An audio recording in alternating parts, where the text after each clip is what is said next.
Single dad risked his life to save an old woman in a storm. What she gave him stunned the entire city. The storm began the same night Daniel Hale lost the last piece of hope he had. His business was drowning in debt. His landlord had given him a final warning, and his 8-year-old daughter, Emily, slept restlessly beside a flickering candle because the power had been cut off again. Outside, the wind howled so violently it shook the thin windows of their small rented room. Rain hammered down like fists of glass. The city had never seen a storm like this. Daniel wrapped his jacket around Emily and whispered, "Daddy's here. Nothing will hurt you." But his voice trembled. He had failed her in every possible way. He had no idea that in less than an hour, the entire city would know his name. A scream shattered the night. It was faint at first, almost swallowed by thunder, but Daniel heard it. A desperate, cracking voice calling for help through the chaos. He rushed to the window and saw a silhouette near the flooded street. An elderly woman clutching a broken cane, about to be swept away by the current rushing down the slope like a wild river. For a split second he hesitated. The water was rising too fast. One wrong step and he wouldn't return. But the scream came again, this time sharper, terrified, final. Emily sat up, eyes wide.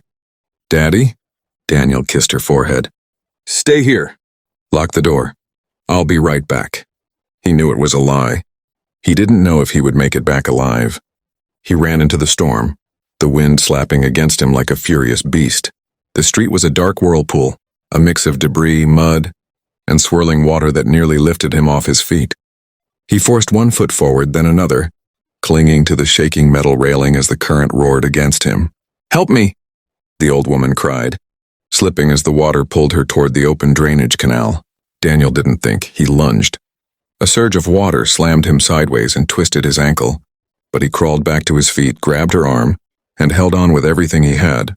The force of the storm nearly tore her away from him. He could feel his fingers slipping. He could feel the cold eating his bones. He could feel his lungs burning. "Don't let go," she begged.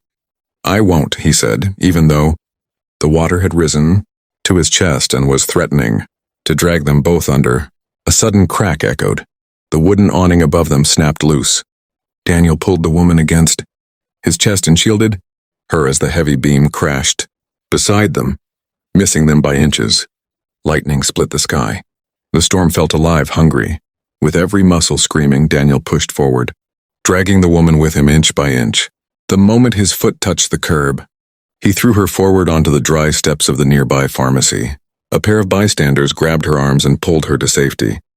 Daniel tried to climb up after her, but the next swell of water caught him, dragging him backward. He slipped. Emily's face flashed in his mind, her smile, her soft little hands gripping his, the promise he made to protect her. He clawed at the pavement, nails tearing, body trembling. Just as he was about to be swept away, a stranger leapt down and caught his wrist in a desperate grip. "I've got you, hold on." Daniel didn't have the strength to respond. His vision went white. The last thing he heard was Emily's voice echoing in his fading mind. "Daddy, come back." When he woke, he was in a hospital bed with bruised ribs, a swollen foot, and a bandage wrapped around his head. Emily sat next to him, holding his hand, her cheeks streaked with tears. "Daddy, they said you saved her. The whole city is talking about you." Daniel blinked groggily. "She's okay?" Before Emily could answer, the door opened. The elderly woman from the storm stepped inside, only she didn't look fragile now. She walked with calm authority, followed by men in suits and a camera crew struggling to keep up with her. The nurse whispered, stunned, "That's Eleanor Sterling." The name hit Daniel like ice water. Eleanor Sterling, billionaire philanthropist, owner of half the hospitals in the region, a woman with enough power and wealth to influence the entire city, and she was standing at his bedside. She approached slowly. "You saved my life, Mr. Hale. You didn't hesitate. You didn't think of yourself. You did what no one else dared to do." Daniel tried to sit up but winced. "Anyone would have." Her voice hardened. "No, they wouldn't." Silence followed. She continued, "I didn't know there were still people like you left in this world. People who risk their own lives for a stranger without expecting anything in return." Daniel swallowed. "I just didn't want another child to grow up without a mother." A flicker of emotion crossed her face. Then she handed him a sealed folder. I don't believe in fate, but I believe in gratitude. Daniel opened the folder with shaking hands and froze. Inside was a fully signed deed to a 3-bedroom house in a safe neighborhood. All expenses paid for 20 years. A full scholarship for Emily from primary school to university. A job offer at one of her companies with triple the salary he had ever earned. And medical coverage for both of them lifetime. Emily gasped. Daddy, is it real? But Eleanor wasn't finished. There's more, she said softly. You saved my life.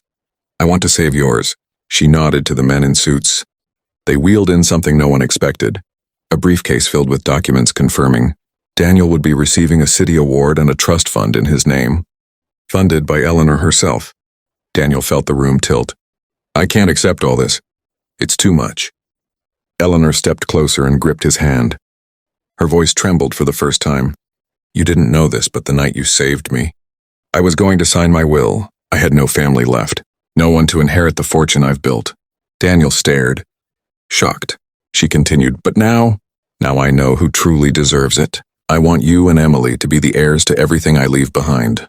The words hit the hospital walls like a thunderclap. Emily gasped. The nurse nearly dropped her clipboard. The cameraman stopped recording out of sheer disbelief. Daniel's breath caught. Why us? Because, Eleanor whispered. In a world full of people who worship money, you chose a human life over your own. You proved to me what real worth is. Tears spilled down Daniel's face. Emily hugged him tightly, burying her face in his chest. Eleanor reached out and touched Emily's shoulder gently. And you, my dear, will grow up with every opportunity your father never had. The storm outside the window had finally calmed, but the storm inside, Daniel's heart had just begun. Only this one didn't bring fear. It brought hope. And in that moment, the entire city learned something unforgettable. One act of selfless courage could change, not just one life, but generations. That night, as Daniel held Emily close, he whispered, Maybe we're going to be okay. Emily smiled through tears. We already are, Daddy. The city lights glowed through the hospital window, brighter than they had in years, as if honoring the single father who had risked everything and gained more than anyone could have imagined. Daniel couldn't sleep that night even though the doctors insisted he needed rest. Emily had fallen asleep curled against his side, her tiny hand wrapped around his fingers as if afraid he would disappear again. Every time he closed his eyes, he saw flashes of the storm, the roar of the water, the old woman's terrified voice. The moment he felt his grip slipping, but now layered over those memories, was something completely foreign to him. Security. A future. A life that wasn't built out of fear. Long after midnight, the door opened again. Eleanor Sterling stepped inside. Alone this time, no assistants, no cameras, no business aura surrounding her. She walked slowly toward the bed, her eyes softer than before. I hope I didn't wake you, she said. Daniel shook his head. I wasn't sleeping anyway. She pulled a chair closer.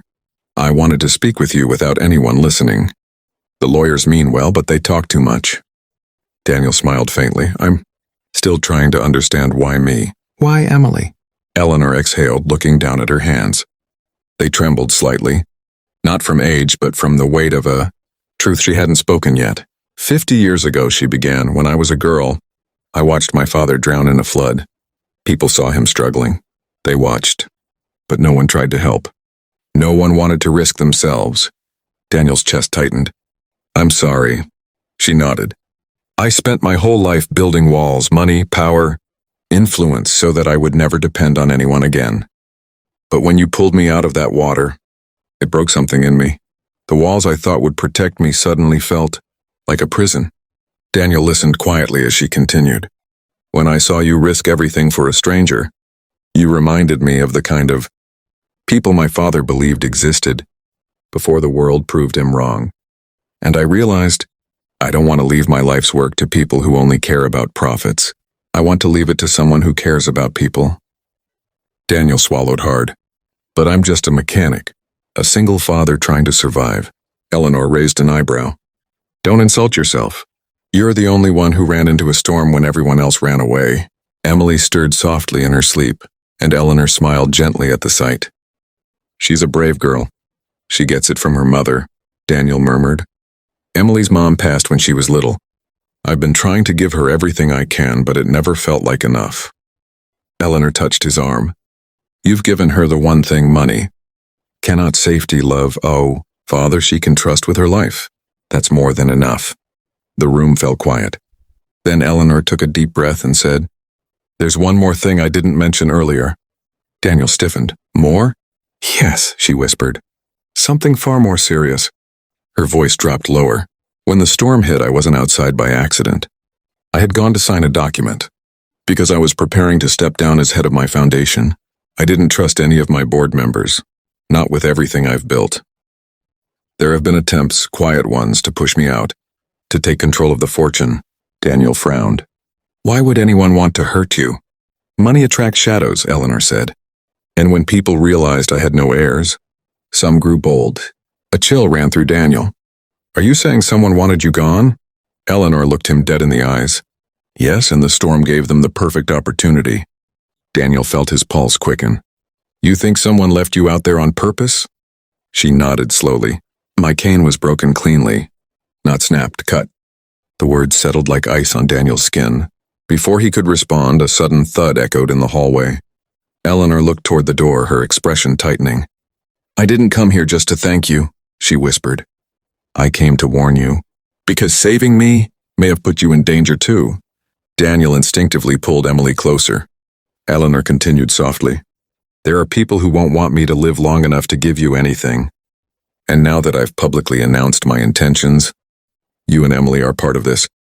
Daniel's breath caught. What do they want? To stop me, she said. And to stop anyone I choose to protect. The hospital lights flickered. Footsteps echoed outside. Slow, heavy, too deliberate. Daniel felt adrenaline surge through him. Eleanor, what do you want me to do? She leaned forward, lowering her voice to a near whisper. Trust me. Follow my instructions. And no matter what happens tonight, do not open that door unless I say so. The footsteps stopped directly, outside the room.